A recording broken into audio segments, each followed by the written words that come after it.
Well, hey, Calvary, I'm excited to announce and explain a little bit of what's coming this fall.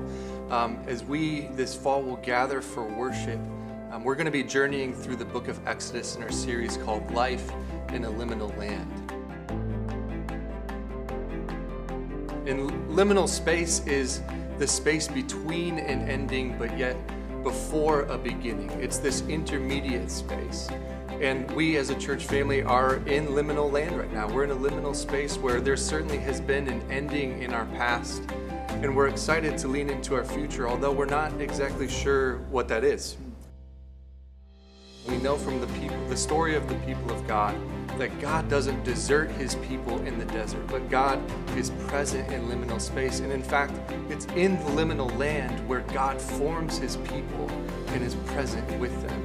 So I'm excited to be co-teaching this series with my friend David Mustard. And David, I'm curious to know, in your life, how have you experienced liminal land? Oh, I think right now, for me, that's very true. I just wrapped up a 16-year stint working in one place, doing something that I love, and God has called me out of that, and right now, the next thing has yet to start. So very similarly to what you just described is where I'm at right now, and God is shaping and forming me. And that's really, like we said, the thesis of this story that we find in the book of Exodus. God meets his people first as slaves in Egypt, and he looks down and he hears their groan and he says, "Oh, I remember the covenant that I made with Abraham, with Isaac and Jacob, so I'm going to come down."